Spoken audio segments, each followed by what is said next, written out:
निष्ठा प्रशिक्षण 2020-21 गणित शिक्षण शास्त्र के अंतर्गत आज हमारा विषय है उच्च प्राथमिक स्तर पर गणित में आकलन।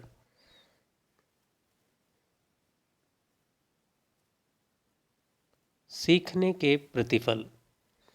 इस प्रशिक्षण में शिक्षक गणित शिक्षण के समय बच्चों का किन बिंदुओं पर मूल्यांकन किया जाए यह समझ सकेंगे। बच्चे गणित कैसे सीखते हैं यह उनके लेखन, बातचीत एवं व्यवहार द्वारा शिक्षक समझ सकेंगे। शिक्षक एक दक्षता सिखाने में विभिन्न तकनीकों का प्रयोग करने में सक्षम हो सकेंगे। शिक्षक बच्चों के पूर्व ज्ञान के अनुसार गतिविधि का चयन करने में सक्षम हो सकेंगे। किसका आकलन किया जाना चाहिए? सबसे पहला प्रश्न यही है कि गणित शिक्षण के समय किन चीज़ों का आकलन किया जाए। आइए इस आरेख से समझते हैं। गणितीय संचार, अवधारणा और प्रक्रियाएं, गणितीय तर्क अर्थात रीजनिंग, सामाजिक व्यक्तिगत गुण, गणित के प्रति रुचि, समस्याओं को हल करने में गणितीय ज्ञान का उपयोग। अर्थात कक्षा शिक्षण के समय शिक्षक यह आकलन करता है कि क्या बच्चे आपस में सहयोग करके, आपस में संवाद करते, तर्क करके गणित को सीख रहे हैं अथवा नहीं। क्या वह अवधारणाएं और प्रक्रियाओं को सही से समझ पा रहे हैं अथवा नहीं। क्या वह दैनिक समस्याओं को हल करने के लिए गणितीय ज्ञान का उपयोग कर पा रहे हैं अथवा नहीं। क्या बच्चों की गणित के प्रति रुचि बनी हुई है या वह गणित में अरुचि दिखा रहे हैं। इन्हीं बातों का गणित शिक्षण के समय आकलन किया जाना चाहिए। आइए एक उदाहरण से समझें कि हम किस प्रकार कक्षा शिक्षण के दौरान छात्रों का आकलन करते हैं। इसके लिए हम एक लर्निंग आउटकम अर्थात सीखने का प्रतिफल लेते हैं। इस उदाहरण में हम एक पूर्ण संख्या को एक भिन्न संख्या के साथ और किसी अन्य भिन्न संख्या से विभाजन की अवधारणा पर चर्चा करेंगे। एक भिन्न संख्या के साथ एक पूर्ण संख्या का विभाजन। आइए हम देखें कि निम्नलिखित स्थिति में कैसे समाधान पा सकते हैं। हमारे पास 2 चॉकलेट है। प्रत्येक चॉकलेट आधे भाग में टूटी हुई है। सभी विद्यार्थियों को चॉकलेट का एक टुकड़ा दिया जाना है। कितने विद्यार्थियों को चॉकलेट मिलेगी? इस समस्या को लेकर छात्रों के साथ पर्याप्त चर्चा की जानी चाहिए। पर्याप्त चर्चा के बाद विद्यार्थियों को इस निष्कर्ष पर पहुंचना चाहिए कि हमें दोनों चॉकलेट में आधे टुकड़ों का पता लगाने की आवश्यकता है। इसलिए 2/1/2 निकाला जाना चाहिए। वे आगे पता लगा सकते हैं कि ऐसे टुकड़ों की संख्या 4 होगी, अर्थात 2/1/2 बराबर 4, अर्थात 4 विद्यार्थियों को चॉकलेट का एक एक टुकड़ा मिलेगा। इसी प्रकार तब क्या होगा जब चॉकलेट को 1/3 भागों में बांट दिया जाएगा। तब परिणाम पाने के लिए हमें 2/1/3 करना होगा। यानी हमें इन 2 चॉकलेट्स को 3 बराबर हिस्सों में बांटना होगा, जो कुछ इस प्रकार है। तो यदि हम देखें तो हमने पहली चॉकलेट के 3 भाग किए। इसी प्रकार हमने दूसरी चॉकलेट के भी 3 भाग किए, जिसका निष्कर्ष यह निकला कि 2/1/3 बराबर 6। इसी प्रकार 2/1/4 बराबर 8, अर्थात 2 चॉकलेट के 4 बराबर भाग करने पर हमें 8 टुकड़े प्राप्त होते हैं।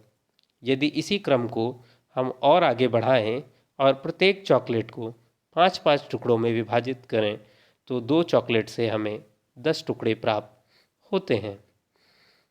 इसी प्रकार 1/6 टुकड़े करने पर हमें 12 टुकड़े और 1/7 टुकड़े करने पर हमें 14 टुकड़े प्राप्त होते हैं।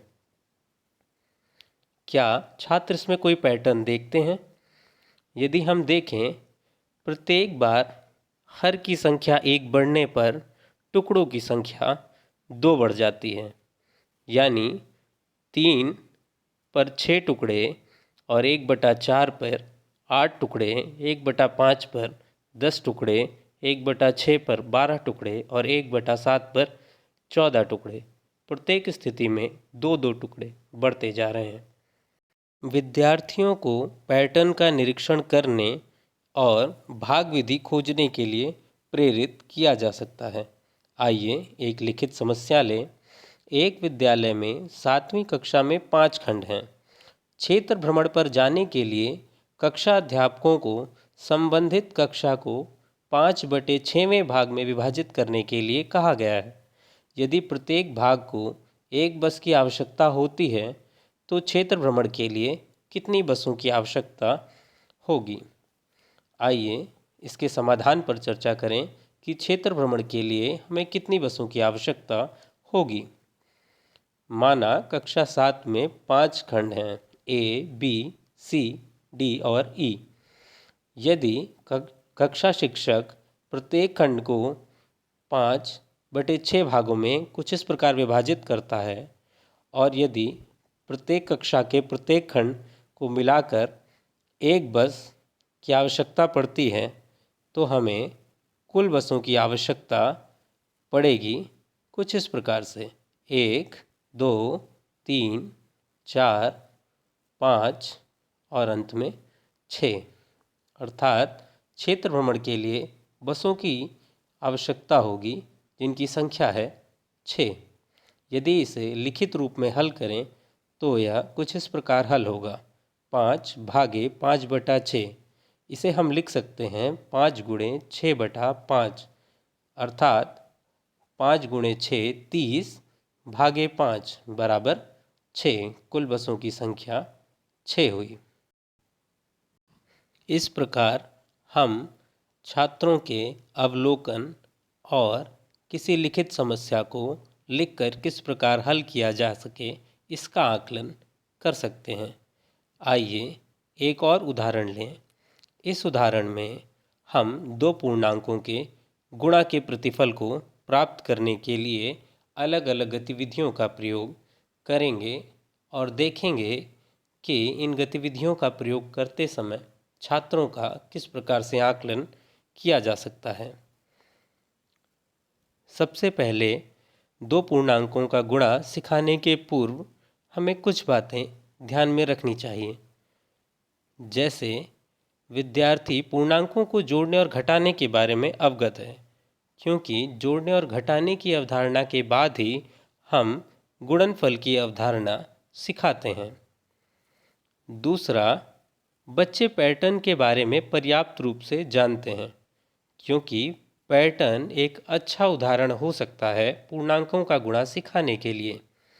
अतः हम उन गतिविधियों के बारे में सोच सकते हैं जो पूर्णांकों के जोड़ने और घटाने तथा पैटर्न की अवधारणाओं पर आधारित हों। तो हम इस गुणनफल से शुरू करते हैं। धनात्मक पूर्णांक गुणे ऋणात्मक पूर्णांक बराबर ऋणात्मक पूर्णांक। गतिविधि 1। आइए एक उदाहरण के साथ शुरू करें। 2 × -3। जैसा कि हम जानते हैं, बच्चे गुणा को जोड़ की अवधारणा के साथ पढ़ते हैं। हम उदाहरण के लिए ले सकते हैं 2 × 3 का अर्थ है 3 को 2 बार जोड़ना, अर्थात 3 + 3 = 6। यदि इसी प्रक्रिया को हम 2 × -3 खोजने के लिए क्या प्रयोग कर सकते हैं? आइए करके देखते हैं। 2 × -3 बराबर ऋण 3 - -3 बराबर ऋण 6। जैसा कि हमने शुरुआत में ही कहा था कि बच्चे पूर्णांकों को जोड़ना और घटाना जानते हैं, अतः वह इस प्रकार से ऋण 3 को 2 बार जोड़कर 2 गुणे ऋण 3 का हल प्राप्त कर सकते हैं। आइए एक और गतिविधि से इसी उदाहरण को हल करने का प्रयास करते हैं। इसमें ऋण 3 को 2 बार जोड़ने का विचार किया जा सकता है, जैसा कि हम संख्या रेखा पर करके दिखाएंगे। माना यह एक संख्या रेखा है। यदि हम 0 पर हैं और 0 से ऋण 3 पर जाते हैं तो पहली बार हमारा पहुंचने का स्थान ऋण 3 होगा। यदि ऋण 3 में पुनः ऋण 3 जोड़ दिया जाए तब हमारा पहुंचने का स्थान ऋण 6 होगा। अर्थात ऋणात्मक दिशा में ऋण 3 को 2 बार जोड़ने का अर्थ है ऋण 3 धन ऋण 3 और हम ऋण 6 तक पहुंचते हैं। पूर्णांकों को जोड़ने की इस दृश्य प्रस्तुति से विद्यार्थियों का ध्यान आकर्षित होगा और वे न केवल गुणनफलों को खोजने में संलग्न होंगे बल्कि गुणनफल के संकेत की व्याख्या भी कर सकेंगे। विद्यार्थी अपना निष्कर्ष निकालने के लिए और प्रेरित किया जा सकता है। ऐसे विभिन्न गुणनफलों के उदाहरण बच्चों को दिए जा सकते हैं। आइए इसी हल को एक अन्य गतिविधि के माध्यम से प्राप्त करने का प्रयास करें। गतिविधि 3, पैटर्न का उपयोग उसी परिणाम पर पहुंचने के लिए किया जा सकता है, अर्थात ऋण 3 गुणे 2। जैसा कि हम लिख सकते हैं 3 गुणे 2 बराबर 6, 2 गुणे 2 बराबर 4, 1 गुणे 2 बराबर 2, 0 गुणे 2 बराबर 0। यह देखकर चर्चा की जा सकती है कि निष्कर्ष 6, 4, 2, 0 गुणनफलों को प्राप्त करने में कुछ पैटर्न विकसित हो रहा है। यदि आप देखें चरण 2 में 6 में से 2 घटाने पर 4 प्राप्त हुआ है। इसी प्रकार 4 में से 2 घटाने पर 2 प्राप्त होता है और आखिरी चरण में 2 में से 2 घटाने पर 0 प्राप्त होता है। अर्थात प्रत्येक क्रमिक चरण में गुणनफल में से 2 घटाया जा रहा है। इसलिए इसी तर्क को आगे बढ़ाते हुए हम लिख सकते हैं ऋण 1 गुणे 2 बराबर ऋण 2, यानी 0 में से 2 घटाने पर हमें ऋण 2 प्राप्त होता है। ऋण 2 गुणे 2 बराबर ऋण 4, यानी ऋण 2 में से 2 घटाने पर हमें ऋण 4 प्राप्त होता है। ऋण 3 गुणे 2 बराबर ऋण 6, यहाँ पर ऋण 4 में से 2 घटाने पर हमें ऋण 6 प्राप्त होता है। यानी हम देखें तो प्रत्येक चरण में 2-2 घटाते हुए हम अंत में अपने उसी निष्कर्ष पर पहुँचे जिनमें हम पहली 2 गतिविधियों में पहुँच चुके हैं। इस पद्धति का उपयोग करके ऐसे गुणनफलों की अधिक संख्या पर चर्चा की जा सकती है। आइए एक अन्य गतिविधि से अब हम ऋणात्मक पूर्णांक गुणे ऋणात्मक पूर्णांक बराबर धनात्मक पूर्णांक के बारे में चर्चा करते हैं। किंतु इससे पहले इस बात का ध्यान रखा जाए कि पूर्व में हमने जिन गतिविधियों का प्रयोग किया है उन गतिविधियों का प्रयोग क्या इस स्थिति को हल करने के लिए किया जा सकता है। आइए पैटर्न विधि से इसके बारे में सोचते हैं। हम ऋण 3 गुणे 3 बराबर ऋण 9 से शुरू करते हैं। जैसा कि हम पिछले उदाहरण में देख चुके हैं ऋण 3 गुणे 2 बराबर ऋण 6 होता है। ऋण 3 गुणे ऋण 1 बराबर ऋण 3 हो सकता है। ऋण 3 गुणे 0 बराबर 0। इस प्राप्त गुणनफल पर विद्यार्थियों को पैटर्न का निरीक्षण करने के लिए कह सकते हैं। यहाँ हम यह आकलन कर सकते हैं कि क्या विद्यार्थी ने ऋणात्मक पूर्णांक के गुणनफल और इस प्रक्रिया को ठीक पहले किए गए धनात्मक पूर्णांक के बारे में समझ लिया है अथवा नहीं, और वे इसे यहाँ लागू करने में सक्षम हैं या नहीं। इसके अलावा अध्यापक यह भी देख सकते हैं कि विद्यार्थी गुणनफलों में पैटर्न देख पा रहे हैं या नहीं और वे इसे कैसे आगे बढ़ा सकते हैं। इस उदाहरण में यह देखा जा सकता है कि चरण 2 में ऋण 6 में 3 जोड़ने पर हमें ऋण 3 प्राप्त हो रहा है और चरण 3 में ऋण 3 में 3 जोड़ने पर हमें 0 प्राप्त हो रहा है। अर्थात प्रत्येक चरण में धन 3 जोड़ा जा रहा है।